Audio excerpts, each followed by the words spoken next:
Hello, lovely flourishes. Today, I am very excited to tell you that I am being joined by the fabulous Finola Renshaw. She is known as the Mindful Moo on Instagram, which is where I first met her. She's been sprinkling her mindful magic for years. We first connected on Instagram. Oh, it was really over our shared love of presence and pausing and kind of flipping the script on hustle culture that tells us that we should be, doing more and having lots of shoulds and tick off our to-do lists. So this is actually the very first time that we have sat down live to chat. We have otherwise only seen each other on Reels. Finn, you look so familiar and it feels so lovely to be sitting here with you. Welcome. Thank you. It does. As I was saying to you just before we hit record, I just actually feel like you're very familiar to me. And I think one of the most lovely sides is that social media can actually still be social. So yes, very glad to be here. Exactly. Yeah, it's really nice to kind of have this space where we can share a little bit.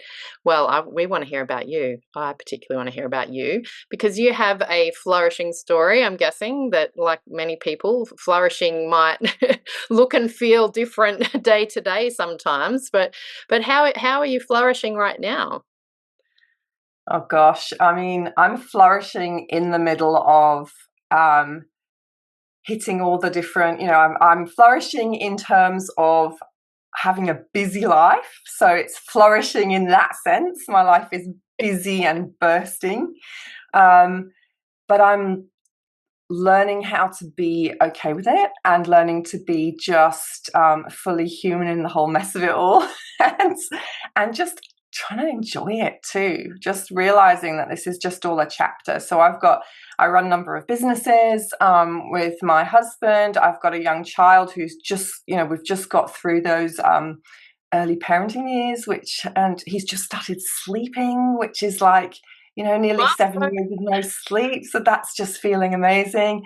And I guess also hitting that part of life where I'm just, the whole peri stage, I guess, which has always been tough. So I guess I'm in this like very busy and kind of interesting phase of life, which could be completely it could be seen as chaotic, but it could also be seen as quite fun. So I'm trying to lean into the fun part and also just not get too caught up in the fact that it's pretty much impossible to stay on top of it all. So yeah, that's so how does your mindfulness practice fit into that? Do you know, my mindfulness practice has been like an essential part of my life because I am the sort of person who, since I was a kid, I was just busy doing projects and busy coming up with things. So I've got a busy brain, and always there for a busy life, never bored.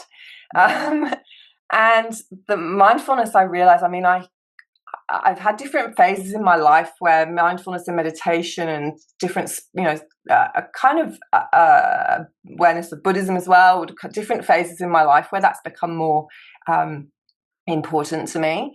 And I'd say that when I got to my mid-30s, I hit a real burnout point, and that was not just career, that was actually fully I guess like a dark night of the soul. Like my mind and my body were just screaming that things weren't working for me. And that's really when I got quite deeply into the mindfulness and meditation. I really kind of, in fact, I'll tell you the funny story was I had some medical stuff going on too, saw a GP, and she said, gosh, there's a lot going on for you. Why don't you do some meditation and yoga?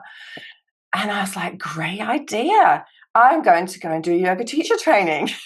No way.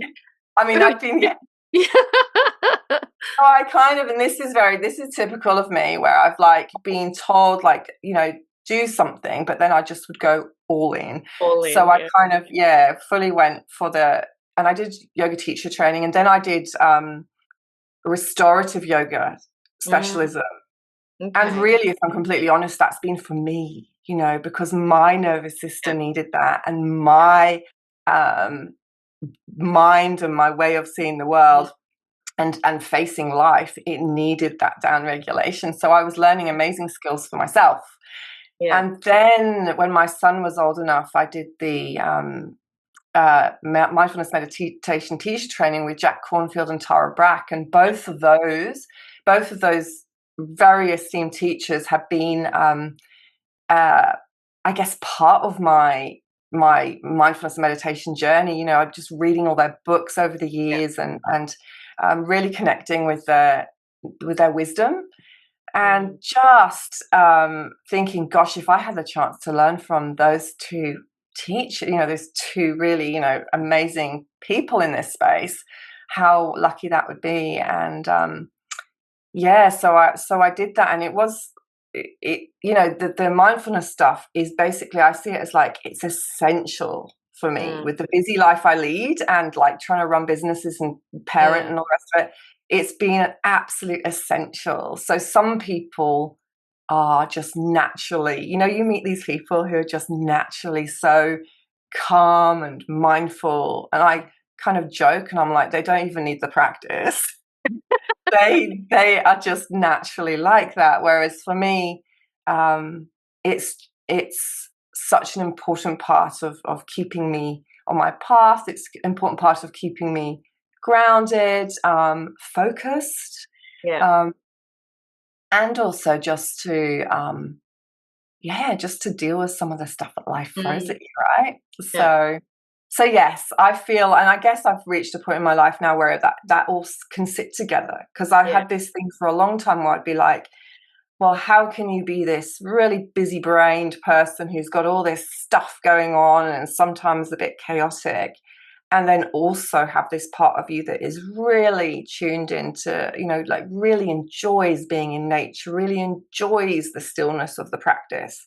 I'm like, you know, they can both coexist. That's okay. That's like actually, that is true. You know, that's true That's too. a huge learning for, isn't it? Like I think that you are not Massive. alone. There are many people out there who have just written off mindfulness because they look at the aesthetic, they look at like what they think it means, and kind of feel as if, well, that can't be me because I don't look like that, or you know, that is not me. And so it's really fantastic that you've found these tools just despite the busy brain. You'd be the perfect like poster poster person for that mindfulness can be for anyone, and it's important, especially perhaps if you have a busy brain, um, Yeah. and feel like the chaos might be a little bit overwhelming.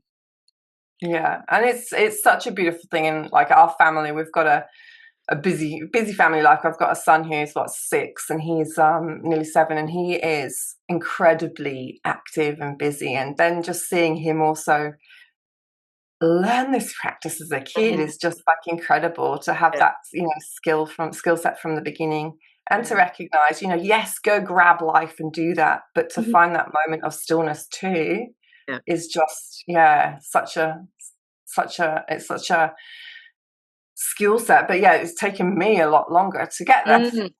And I mean, isn't that a beautiful thing that you're able to then, because my one of my questions was going to be, how does this flow into your family? And obviously it does. You're like bringing up your son who will then have these tools and practices as a part of his toolbox without even thinking about it. Not Yeah. perhaps having to go through some of the angst that those of us who are older and learning these skills. What a gift that you've given him. That's amazing. I love it.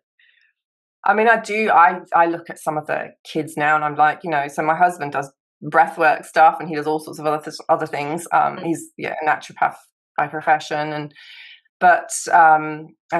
research scientist and all that side of, so he's got that sciencey naturopathic stuff, but Mm. he does lots of breathwork stuff. And, you know, even just seeing that being taught to my son right from the word, like, you know, how to regulate yourself. Yeah. I mean, it is, yeah. And I see that with a lot of the kids now, is that they're coming through with some of these skill sets that Mhm. we're learning in our like 40s and 50s.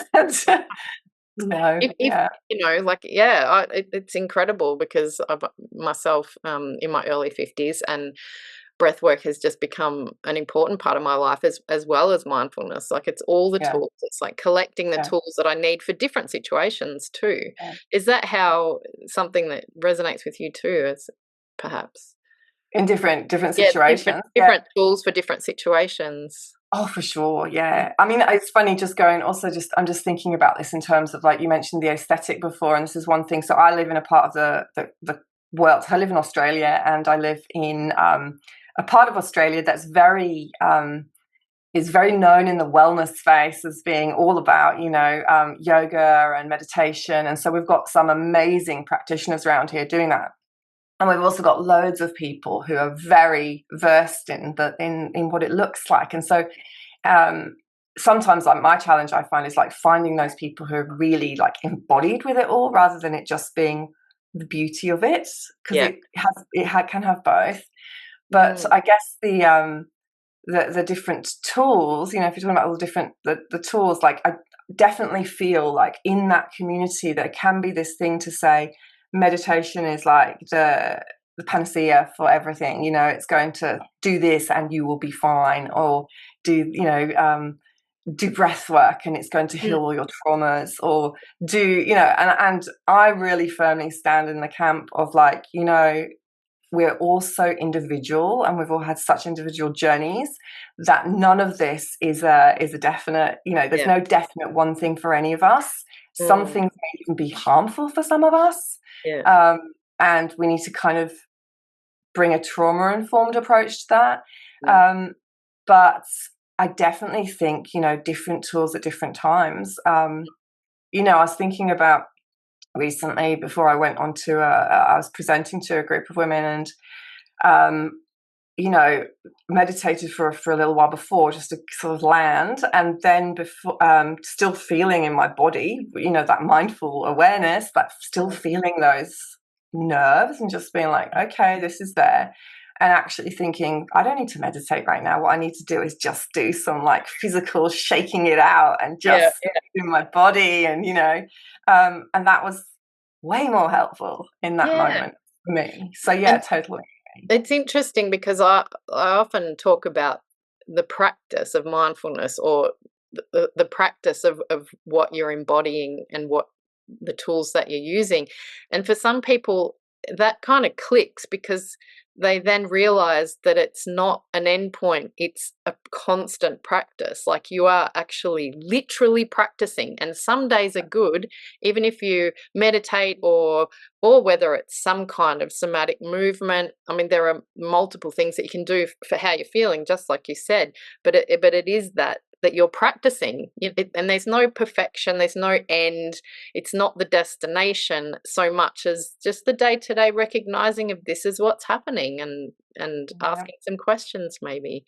I think that's also how we connected, really, was because we seemed to, with comments that we had on each other's stuff, that we realized that we had a similar kind of philosophy.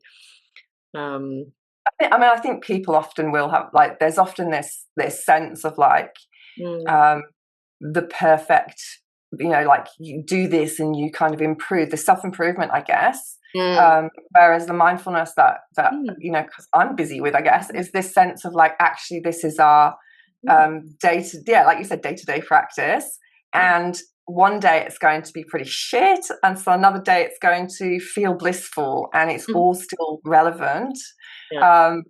And one day you're going to approach a situation really, from a real centered space, and the next day you're going to shout at someone. And just because you shouted at someone doesn't mean that you failed in the practice. It means, okay, I've noticed I shouted at someone. Oh, what's going on?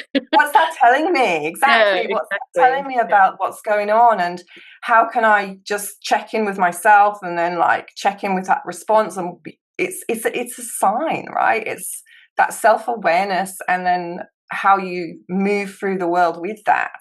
And I think the more you practice mindfulness, like, the more you suddenly start to it does impact how you then act in the world, because you catch yourself think, like, thought processes, you, like, interrupt them, and you're like, that's interesting, I responded like that. Or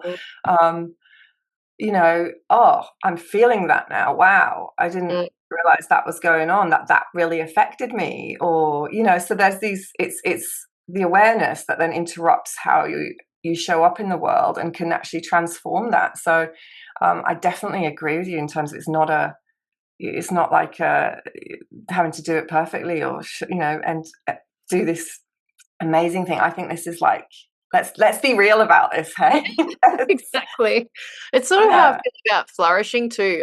I think people take it as like, well, when I've done insert whatever the thing, then I will be this flourishing human. Whereas Yeah. mindfulness has very much taught me that we can flourish from moment to moment. And like a garden, we go through cycles. And Oh without my God. Yeah. shit, there would be no beautiful blooming flower Yeah. bed or flourishing garden plot. So we Yeah. kind of need those cycles. You having moved to from the northern hemisphere to the southern hemisphere, how does that work for you? How has that felt and shown up for you in terms of cycles, I guess, and just in your Mm. life? It's really, I was before this call, I was reflecting on, some of the journey that I've landed up to be here in Australia. I had absolutely zero interest in moving to Australia. That was never on my radar. My boyfriend, my partner from my 20s, he had spent time here as a kid, and he was just, he would dream for ages about, he was like, oh, we got to move to Australia. And so we did all our visa process, the permanent residency and stuff back in England. And this was just before I turned 30. And then we broke it up. I broke it off with him just Oh, at that wow. point. Yeah. And we've been together for 7 years, and this was the whole plan. We were going to go traveling solo, like traveling through South America together, and Canada. We were going to go and do a season there, snow season, and then land in Australia. Yeah. And I was always like, oh, it's so far from my family. I'm so connected to my family. Not that interested, but let's just see. Anyway, long story short, I'm here. He's not. Yeah. And I've been here since 2012, and he's like, it's this funny coincidence, isn't it? Like, my life is fully here now. And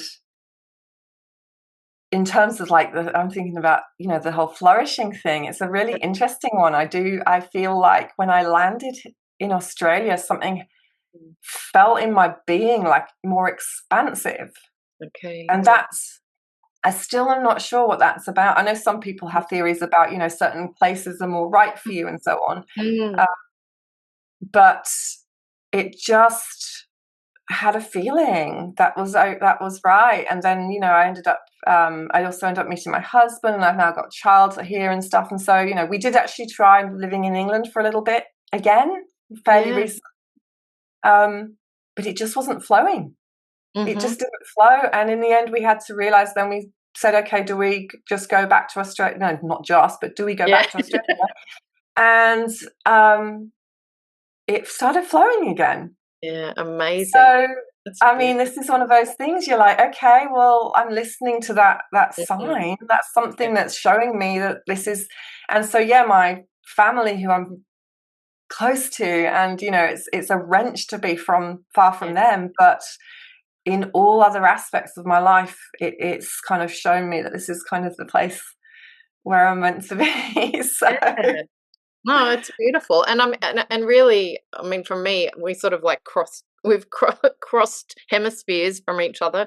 I'm Australian now, sitting here in Finland. And it is interesting how seasonal. I feel like there's seasons in your life, and it has, maybe to do with where you are with your children and so on. And I'm feeling like I'm ready for another adventure. Like, I've been here 8 years now, so yeah. I posted something about, I saw this post about cutting your hair. Watch out for the woman who cuts her hair, because she's about to change her life. And I was like, I just got a massive haircut, chopped off heaps of my hair, and I'm like, oh, what's going to happen now? What's coming up? Yeah.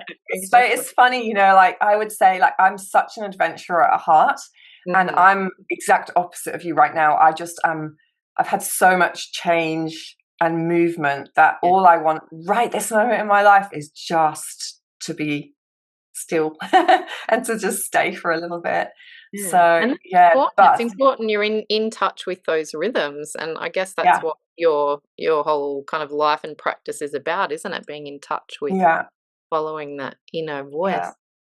I have a question. And I think one of the things that it is a lot of what it's about, and one of the things that I keep coming back to as well is this whole thing of being human and messy and not needing to be perfect, and Yeah. also find those joy parts, which I know, the joy in the mess. And Yeah. I know that's a big part of, what you're busy with too, right? Yeah. So, Yeah. And play. How does play show up for you in your life? oh, look, I mean, this is funny. It's something that I know, um, it doesn't show up as much as I like. It hasn't, but it's Mm. starting to again. And Yeah. it's mostly thanks to my son, if I'm completely Mm. honest. Like when he Yeah. was younger, I actually found, the concept of play, like his type of play, that was not Mm. play for me. But more Yeah. recently, it's been fun, like much more fun. Like we have like dance offs, like Yeah. that's one of my favorite things, just Yeah. things like that. Or the other day, we've got a nature reserve out the back of where we live, and there's a beautiful massive tree there. And the other day I went and climbed it. I haven't climbed a tree since I was a kid, so that was just like, I was Yeah. like, oh, no one's here. I just climbed a tree. So Yeah. that's little things like that. But I Mm. think, yeah, just it's something I really want to do more of. I feel like my life's been quite serious with work and Mhm.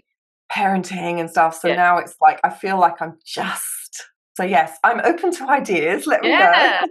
Yeah. Well, I mean, play, I've been really intentionally setting or having play in the forefront of everything that I'm been doing, and intention setting has been really powerful for me. Is that something that you do, or set I intention? mean, I would say I'm typically quite a goal kind of Mm, person. Like okay. so, and I have this really weird relationship with like I think intention setting from a goal perspective, kind of. Mm. Yeah, I'm doing more intention setting recently and playing with that. Yeah, yeah. Having like, because especially because I live in this part of the world that's got a lot of the woo stuff happening Yeah, here, yeah, yeah. and so I've always got this kind of skeptical kind of lens on some of it, because it kind of Yeah, could go full to the extreme. yeah, But I do like playing with it more now. Especially I meet people and I keep an open mind to like, what they're talking about. And I'm like, okay, let's just try and have fun with that. yeah, So I'm definitely, yeah, keeping my mind more on that. I think the manifesting side of things, that kind of intentionality, yeah. that's maybe not quite where I'm Yeah, at. yeah, and that's But okay, yeah. yeah, I've just sort of found setting the intention of today I'm gonna be playful, and it just shows yeah, up I like in my that. life in ways that are interesting, and it just made me think actually when you said you climbed a tree, we had a young woman who we know come to visit from the States, and she was staying with us, and we were walking around, and they've just put in some play equipment here, and we just had a good play. There were no kids around and to Yeah, play with, and I don't have yeah, small children anymore, but gee, it was fun. She's like yeah. 25 and I was 51, and we were just playing on the equipment. It was awesome. But just getting in touch It with actually makes me think, when we were back in England for a while, I had my son had his scooter, really into scooters at that point, and we had an adult scooter, and so I would drop him at his little group for the morning, and then I would scoot through the town, and that was hilarious. Like the responses from seeing other people, seeing this like woman, sort of midlife woman, sort of scooting through the town, and I just got a kick out of that. Just yeah, and him, great. and I just felt great, Yeah, wind in my hair, yeah, freedom, just yeah, yeah. beautiful. Embracing Yeah, women. Love it. yeah, Yeah. What are you unlearning? yeah. I mean, unlearning that I need to prove myself, Yeah. probably. Mm. I'd probably say that's a big thing, or the need to just, or to, I guess, just that sense of asking other people's permission and Mm. needing them their approval. Yeah. Um, yeah, I think that definitely is something and that's something I'm enjoying about getting older too. Like I feel Yeah. the older I get, that the more that seems to happen naturally. Yeah. Um, but also, I think actually the big one a few years back, I remember hearing an interview with Elizabeth Gilbert talking about being your own best friend, and I remember it's almost a bit of a cliche now in lots of self help sort of communities, isn't it? But my God, like I really remember a moment in time where I was like, I'm just going to actually take this seriously, and Mm. it's me. Like, at the end of the day, I've got to stop criticizing me or doing that, and really just stepping into that, being my own best friend. And it's like it's a powerful exercise when you really start to do that. So yeah, that's a big one. Yeah. Do you Yeah, do anything like that? I do actually, and I have this kind of thing that I say to myself that I'll be the longest friend. The longest Yeah. relationship that I have is with myself, Yes. and Yes. Yes. how important it is to nurture that. I mean, I nurture Yes. other relationships, but the one with myself will be the Yeah. longest. And Exactly. I feel that that has been a big shift for me in terms of the last decade. I think I've at times have had a harsh inner critic, not all the time, but developing that relationship with myself has been really Mm. important. Yeah. It's such a, yeah, it really feels like you suddenly discover parts of yourself that you're like, oh wow, you did good. Yeah, yeah, you and know? that it's okay to make mistakes. Like you said, that you're unlearning, asking for permission and unlearning that you need to have perfection. Yeah. It's important that in the process of becoming our own best friend, that we're also, yeah, keeping those things Mm. in mind, that we Mm. can do things that we don't need to ask other people, if it feels aligned and it comes Mm. from a good place. Exactly. Yeah. Yeah. Yeah. Yeah. So you work with a range of different people. What would be your advice to someone who's feeling a bit stuck or feeling a bit manic or feeling feeling a bit like they're in Yeah. a chaos and can't get out? I mean, I can talk about that from from the moments from my perspective. And I would say whenever I sort of get into any of those states, whether it's a slump or whether it's, everything getting a bit much, I tend to just go really back to the basics. Mm, Something I've been doing a lot recently is going to bed really early, good which, for you. we had a really busy time recently with a few different things. Like I said, we run a few different companies, Yeah. and the tendency is you want to just keep doing more and more. But I Mm, just was realizing, actually, through my practice, realizing that that wasn't actually working that well with my system. And so I was like, you know what, I need to sleep. And yeah, just going to bed really early, no screens, nothing, no kind of sitting in bed messaging or yeah. whatever. Um, and it's funny because I had this resistance initially because I'm like, well, this is my time of the day to just have Mm, my moment. But yeah. I also realized that if I didn't give myself that space at that point, Yeah. it would just all come on. It would just start to come unstuck. Like, I needed to really honor that. So yeah, my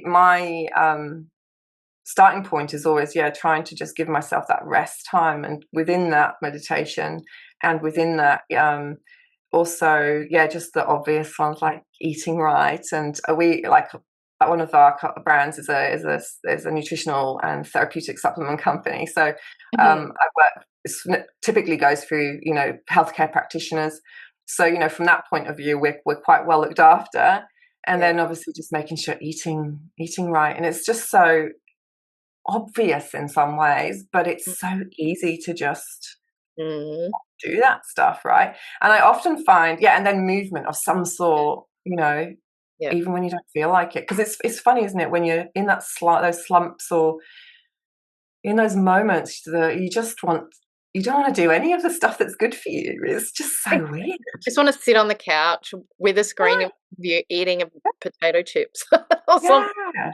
yeah. It's so weird, isn't it? And Mm, actually, like, that brings me to, like, the thing that probably is the most important would be mhm, that self-compassion piece yeah. and that self-care piece. Like, and I don't mean self-care necessarily about doing the bubble baths, or I literally mean that, like, saying no to things, or yeah, the Going too early self-compassion. and be Exactly, yeah. okay with it. Mm, So yeah, exactly, yeah. Because the self-compassion is such a big part of modern mindfulness. It's like, yeah. so if you're doing the old school typical mindfulness meditation might have looked a little bit more, literally just being aware of what's going on. Whereas a lot of my teachers have brought it into this context, that they've brought in this really they're really focused on the compassion piece as part of that. And so, you can be aware of what's going on for you, but really then offer yourself that care and compassion and ask, what do I need in this moment to help me? So yeah, especially in those slumps, it's like if you really I find like if I really tune in and sit with what's going on, I can recognize this bit is screaming for something, or this bit is maybe whispering. It might not even be screaming. It might literally be whispering for something. And then you're like, okay, that needs tending to, that needs looking after. And that's where mindfulness is really helpful, right? Yeah, So exactly. Yeah. It's beautiful. This has been such a gorgeous discussion. Thank you so much, Finn, for sharing your time with us and your story and the tools that have helped you so much in your life, and it's really lovely. I'll be in the show notes dropping some links to your new project. Do you want to talk a little bit about that before we go? I can talk about it a little bit. We are launching something that's particularly for busy kind of like people who are responsible typically and need that extra sort of nudge and accountability. And so it's a bit of a platform that is within the health space, and also might support people with supplement side as well. But ultimately, it's coming at it from a really holistic approach. So I bring the mindfulness and meditation stuff into it. My husband's got his skill sets, which come into it. And so this is a bit of another joint project. Never work with your partner, is it? But no. Here we go. Our hope is to do more in that space, because then also it's helping, the I guess thought process behind it is something that's going to help us step into that more as well, so we can also thrive, not just help other people to thrive. Exactly. At the expense of yourselves. Exactly. Yeah. So that sounds like a sick project. I'm excited to. And the first offering is all around sleep, which is such a big thing, and people it's like even just some of the basics around sleep, but really looking at a holistic approach, from the restorative yoga, the meditation, all of that stuff, as well as the nutritional side and the support. So yes, I'm excited to get that. What a beautiful project. I love it. So you'll be able to reach out to Finn and her husband on a new project. So check out the show notes. Finn, thank you so much for joining me today. It's been a beautiful discussion, and I look forward to another one soon, hopefully. Great. Really lovely to be here. Thank you. Thanks, Lisa. Thanks for tuning in to the Flacking Flourishing podcast, where we say a bold yes to growth, mess, and midlife magic. If you love this chat, make sure you're subscribed, share it with your fellow Queenagers, and perhaps leave a little love in the form of a review. It helps more fabulous humans find me. Until next time, keep flourishing your way, no fluff, no filters.